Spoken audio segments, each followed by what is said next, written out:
Good afternoon, traders. This is Christian from Tribeca Trade Group, and this is your end of day market recap for Monday, January 13th. Look at this, a little bit more green on the screen from especially from the open today. So a little bit of a reversal today. SPY actually finished positive today. So did the small caps. The Dow finished had a nice day today too. So this is something that we haven't seen in a little bit. A little bit of fight back from the tape, and a little bit of purchasing. So I'll go over some of these moves today. First, before I do that, risk disclaimer in front of you. Everything that we're going through is for information purposes only, not giving out any advice or recommendations. Everything that going through in this video is for education purposes only. Please read that full disclaimer there. So bonds were kind of quiet today, right? We've heard a lot about bonds, so I'm not going to rehash that. I talked a lot in couple of last week's videos about just the change in tone and about what we're seeing in internals and a lot of areas breaking down. So I don't generally like to be that negative as I was in Friday's video. I was just talking about how basically how poor the breadth was. But I think at this point, we've gotten to a point where we're a little bit short-term oversold and maybe due for a little bit of a bounce. Now, that's going to improve. That is going to hinge a bit on, what I was saying in the weekend video as well for members is that, hey, we've got some important data points this week. And, the market has been moving on this stuff. We have seen the market move on clearly, the last Fed meeting, that was a big market move and really smashed the market to the downside. We had a jobs report on Friday that was a little bit better than expectations. And so that drove the market, even though, like as I mentioned in Friday's video, I didn't think that was such a big deal, but the market did. So tomorrow and Wednesday, we've got inflation data that's coming out. So we've got PPI and CPI. Now, what I like about this is that the expectations are they're a little bit high.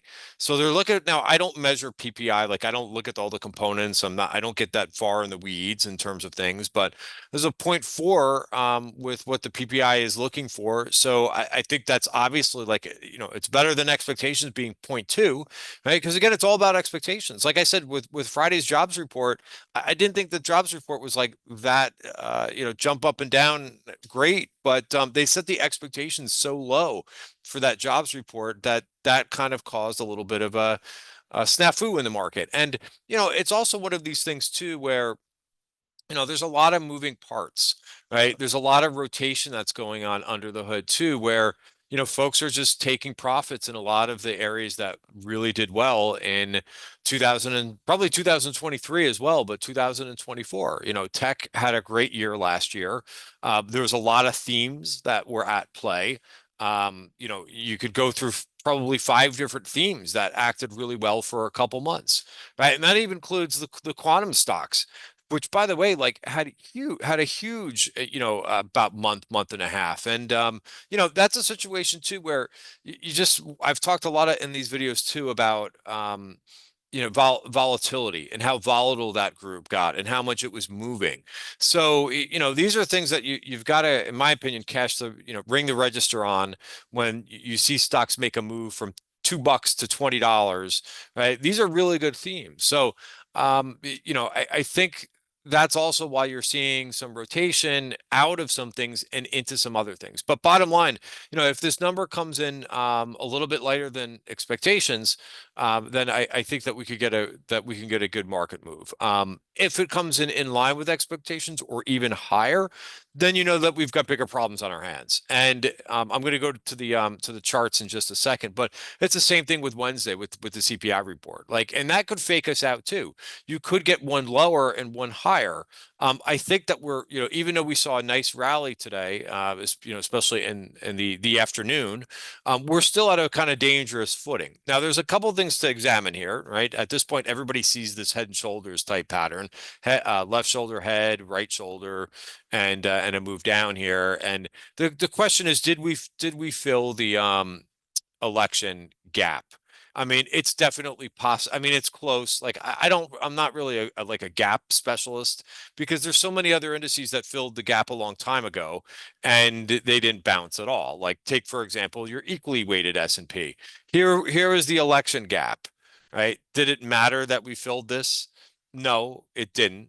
But I do like, by the way, a little bit of a bullish divergence with the RSI, right? If you're not familiar with that, please Google like bullish RSI divergence. All of these things, concepts that we talk about, you could Google any of them. So if you ever don't know anything that I'm talking about in my videos or a concept, it's just you could figure them all out within 5 minutes, maybe even 2 minutes.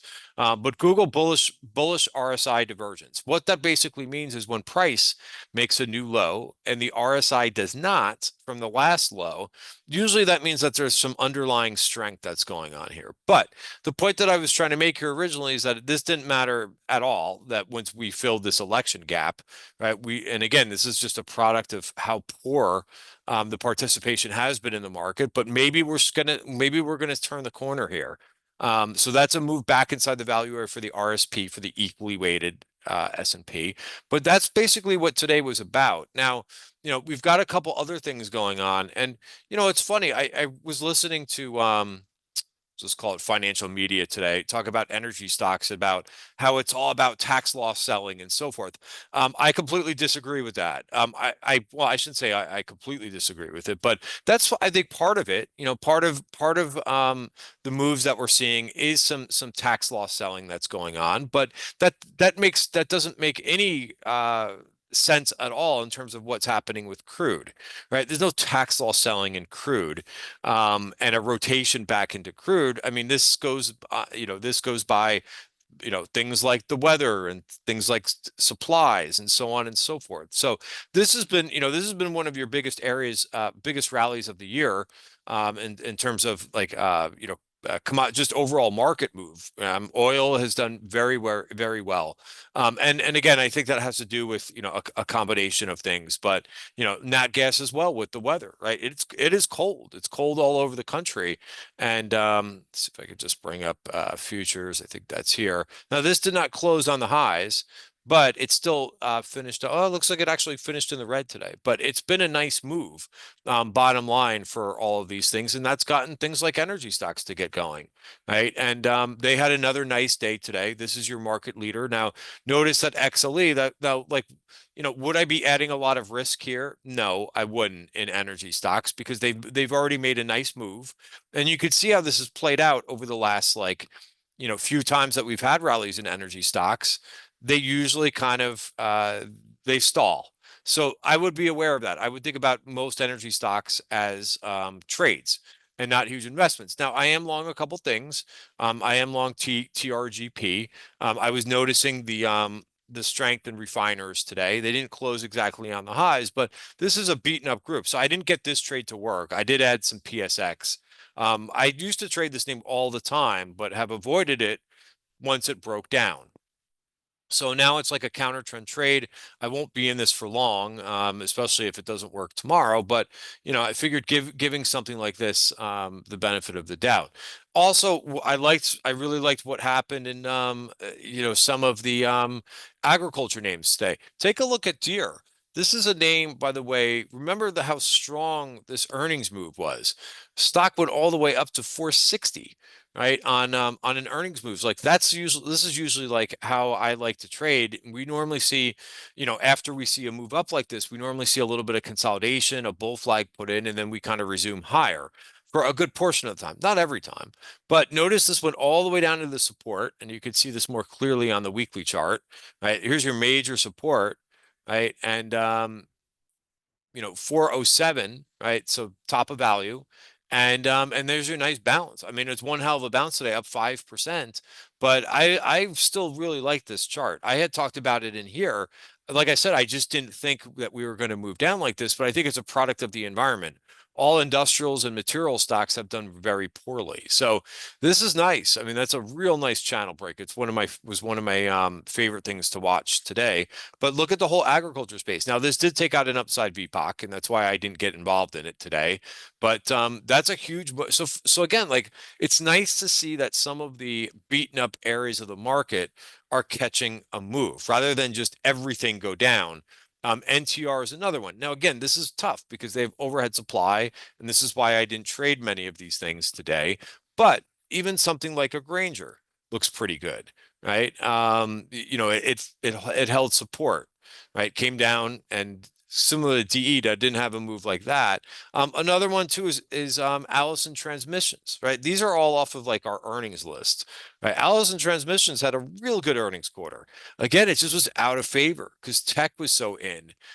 So again, this would be a name to watch for tomorrow, right? So there's a lot of things that are not in downtrends that have just been quiet and have not acted very well that maybe will kind of come to life. Now, again, it's kind of difficult with the events this week, but that's kind of what it's about is making sure that you've got putting some of these things on your watch list and then go from there. The one name that did very well today, like the bigger cap stuff, it was Tesla. Tesla had a nice move today, and let's see if can get into the value area. That's 402.28.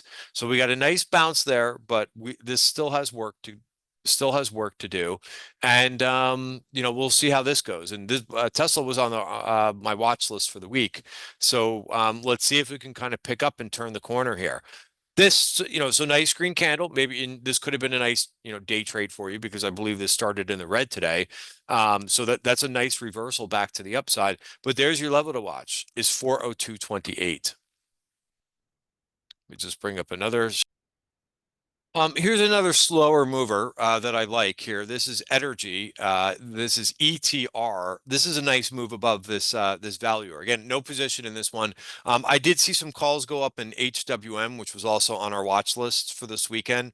This was a name that I brought up in the trading room on Friday. This still has work to do, but I like this name and I like this group. I've liked the group for the aerospace group for a while. Look at KTOS today. I almost jumped into this. I just didn't want to I just didn't want to chase it up 3 or 4%, but you got a nice breakout here and KTOS, Defense and Security Solutions here. So very nice. A couple other names that whoops, let me just sorry. That's another group that I'm watching too is some medical devices too. BPMC had a real nice, well, this is a Blue Point Medical Corporation, Medicines Corporation, but it's nice to see some of the healthcare names. They've got the healthcare conference going on, JP Morgan Healthcare Conference going on. So some names are starting to act very well here too. So again, much better to see. Again, it may not exactly be tech and software, which still looks like a mess and so forth, and semis. But if you have an open mind, there could be some good looking setups in some other groups, and they're all due. You look at the healthcare group and biotech and industrials, right? And a few of the other materials as well. There are good names in these groups, so I would keep an open mind. That's why we keep a list of what names had strong earnings, so that often they'll be the names that will act the best once the market sees a little bit of rotation into that group. All right, guys, that's it for today's recap.